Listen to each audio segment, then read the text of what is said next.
आइए बेटा स्टार्ट करते हैं एक और क्लास 11th का सेशन बैंक रिकंसिलिएशन स्टेटमेंट, जिस चैप्टर में बच्चों को प्रॉब्लम आ रही थी। तो बेटा मेहनत कीजिए, सबसे पहले कॉपी पेन लीजिए और मेरे साथ मेहनत कीजिए और इस तरीके से मेहनत कीजिए कि कुछ ना कुछ आज हम सीख के जाएंगे। तो अगली 15 से 20 मिनट आपके लिए बहुत इंपॉर्टेंट होने वाली हैं, ठीक है। चलिए, तो अब का चैप्टर हम स्टार्ट कर रहे हैं बैंक रिकंसिलिएशन स्टेटमेंट। सबसे पहले मैं इसके थ्योरी के क्वेश्चन पे नहीं आऊँगा, सबसे पहले प्रैक्टिकल पे पहुँचता हूँ कि बैंक रिकंसिलिएशन स्टेटमेंट होता क्या है। कभी कभी क्या होता है मेरे बेटा कि एक होती है कैश बुक और एक होती है पासबुक। एक क्या होती है कैश बुक और एक होती है पासबुक। तो कभी कभी कैश बुक और पासबुक में क्या होता है, अंतर क्रिएट हो जाता है। मतलब जो कैश बुक होती है उस पर काम हम लोग करते हैं। कैसे, मैंने आपको बताया था ना कैश बुक का फॉर्मेट। कैश बुक, कैश की साइड बेटे डेबिट होती है, यदि इंक्रीज होगा तो प्लस डेबिट में जाएगा और यदि डिक्रीज होगा तो क्रेडिट साइड में जाएगा। मैंने आपसे बोला आपने गुड्स सोल्ड किया, ठीक है, आपने गुड्स सोल्ड करके क्या मिला, आपको पैसे मिले सर। तो जो आपको पैसा मिला है तो वो यहाँ पे जाएगा टू सेल्स के नाम से। कहने का मतलब आपका कैश पड़ गया।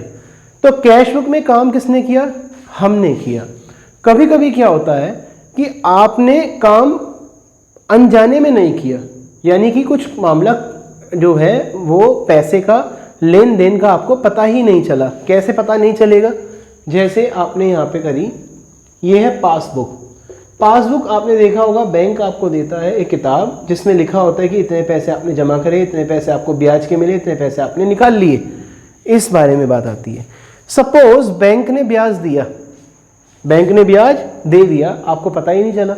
आपके बैंक में तो पैसे जमा हो गए लेकिन आपकी कैश बुक में वो पैसे जमा नहीं हुए।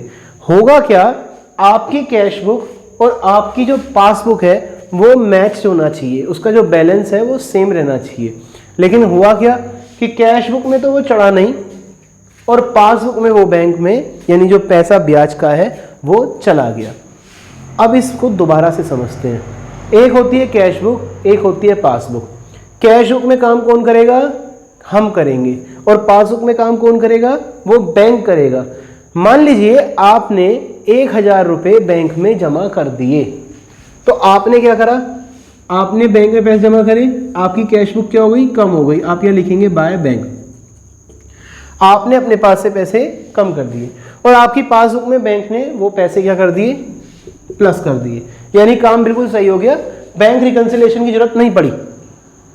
जरूरत कब पड़ी, आपने जो पैसे बैंक में जमा किए थे, बैंक ने उसके ऊपर आपको 200 रुपये का ब्याज दे दिया। कितने रुपये का इंटरेस्ट दे दिया, 200 रुपये का। लेकिन आपको पता ही नहीं चला। सर कहेंगे कि बच्चों कहेंगे कि सर मैसेज आया होगा, ठीक है मैसेज आया होगा लेकिन हमने ध्यान नहीं दिया, हो सकता है। तो यहां पर तो वो पैसा नहीं बढ़ा, तो यानी कि अब मामला क्या हुआ, वो गलत हो गया। इसे बोलते हैं बैंक रिकंसिलिएशन स्टेटमेंट, कि अब उस चेक को आपको देखना है कि वो पैसे जमा थे तो क्यों नहीं हो पाए, क्या ऐसा रीजन था। ऐसा एक केस और बन सकता है, ऐसे बहुत सारे केस बनेंगे, उनमें से एक केस ये भी है कि आपने अपने एम्प्लॉयज को 5 लाख रुपए के चेक कट करके दे दिए। कितने के, 5 लाख के। तो बाय यहाँ पे आप लिखेंगे बैंक, आपने एक तरीके से 5 लाख रुपए कम कर दिए। लेकिन जिस एम्प्लॉय को आपने पैसा दिया वो सब के सब चेक लेके बैंक नहीं गए, चेक लेके बैंक नहीं गए।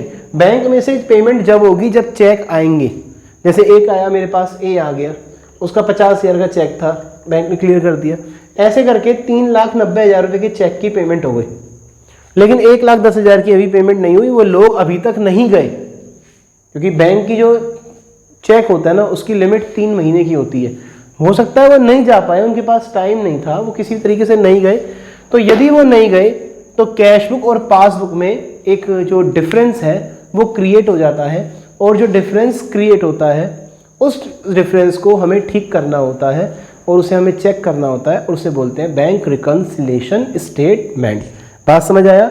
इसी टॉपिक को हम आगे इंक्रीज करेंगे और थोड़ा सा आगे चलते हैं। सबसे पहले बात आती है बैलेंस ऑफ कैश बुक।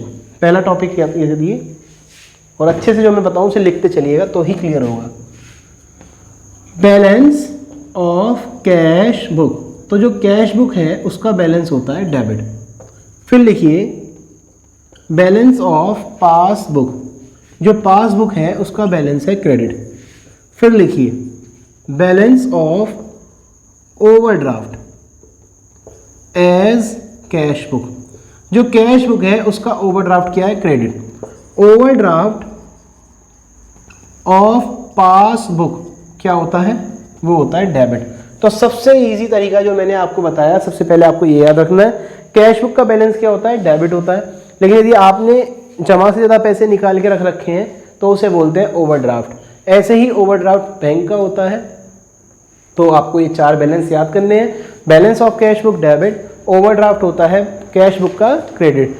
ऐसे ही आप आगे बढ़े, पासबुक का बैलेंस क्या होगा, वो होगा क्रेडिट, और पासबुक का ओवरड्राफ्ट क्या होता है, वो होता है डेबिट। और मैंने बच्चों को सिखाया है, आपको अभी कुछ नहीं सीखना, आपको बस ये पॉइंट लर्न करने हैं। मैंने अपने बच्चों को एक बात और सिखाई थी कि जब डेबिट बैलेंस होता है, जब डेबिट बैलेंस होता है तो ऐड करते हैं 1 2 और सब्ट्रैक्ट करते हैं 3 4। यानी डेबिट बैलेंस के केस में आपको ऐड करना है 1 2, सब्ट्रैक्ट करना है 3 4। जब क्रेडिट बैलेंस हो, कौन सा बैलेंस हो, क्रेडिट बैलेंस हो, तो आप ऐड करेंगे 3 और 4 पॉइंट और सब्ट्रैक्ट कर देंगे 1 और 2 पॉइंट। लॉजिक समझ आया? अभी नहीं आया सर, ये क्या करा दिया आपने, कोई बात नहीं, अभी आपको केवल पॉइंट्स को सीखना है। उसके बाद इस तरीके से आपको पॉइंट लिखना है। ट्रिक बना रहा हूं मैं आपको कि 1 पॉइंट कौन से होते हैं, 2 नंबर कौन सा है, 3 नंबर कौन सा है और 4 नंबर कौन सा है। तो 1 और 2 पे जो काम करेंगे वो हम खुद करते हैं, यानी जो मालिक है वो खुद करता है। जैसे 1 से ही एक वर्ड बना इशूड, क्या बना, इशूड। आई मतलब ये 1 है, इसे आई समझ लीजिए। Issued cheque but not presented in bank to collect payment. आपने चेक को इशू किया, आपने लोगों को चेक काट के दिए, लेकिन वो लोग जो हैं अपना पैसा लेने बैंक से नहीं पहुंचे। केवल इतना पॉइंट याद करना है। ये पॉइंट सीधा लिखा आएगा क्वेश्चन में। तो क्वेश्चन कैसे करेंगे अभी भैया, वो मैटर नहीं है, मैटर ये कि जो मैं बता रहा हूँ आप इसे याद करो। कैश बुक का बैलेंस क्या होता है, डेबिट होता है, ये याद होना जरूरी है, ठीक है ना। अब इशू चेक बोला मैं, इशू कर दिया चेक। यदि आपने चेक इशू किया है तो cheque issued but not presented in bank to collect their payment, that is the point number 1। Clear.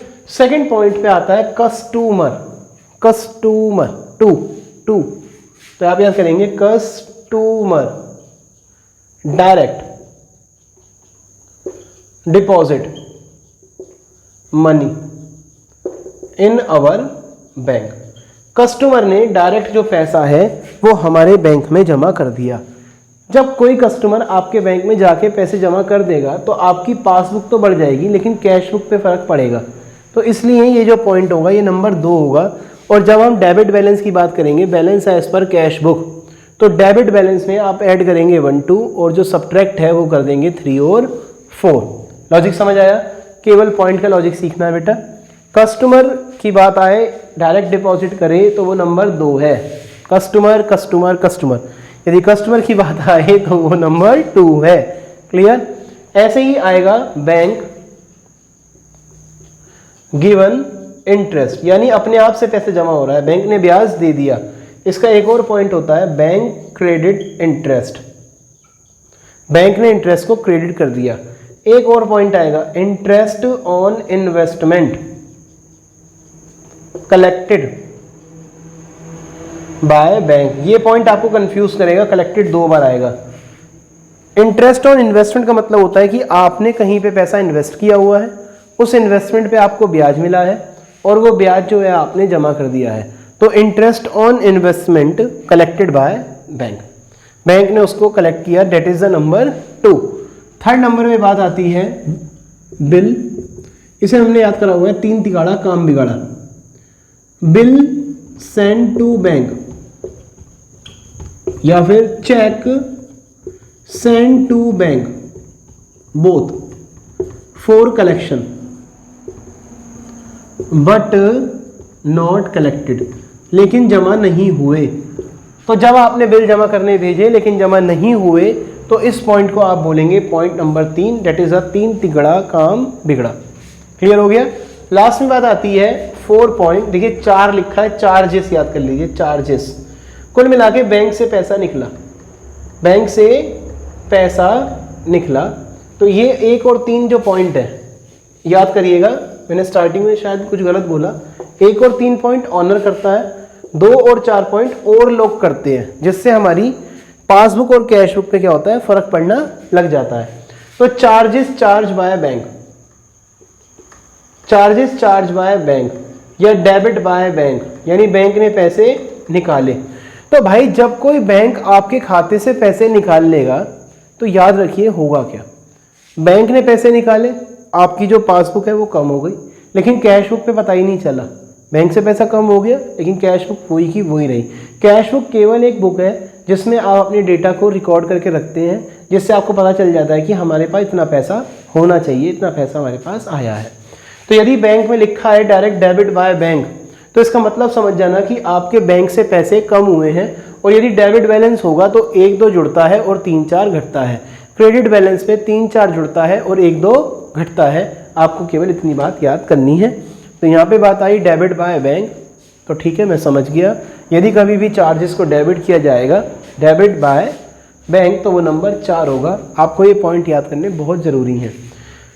अब बात आ जाए इंटरेस्ट ऑन ओवरड्राफ्ट।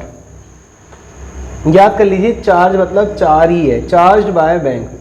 ओवरड्राफ्ट का मतलब होता है आपने बैंक से ज़्यादा पैसे निकाल लिए, उसमें बैंक ने क्या करा, ब्याज आपसे ले लिया है, तो उसे हम नंबर 4 बोलते हैं। फिर उसके बाद जब भी 4 नंबर की बात आएगी तो इन्हीं के ऊपर डिपेंड आएगी। तो पहला यदि BRS आपको सीखना है तो आपको लर्न करना होगा यही सब टॉपिक।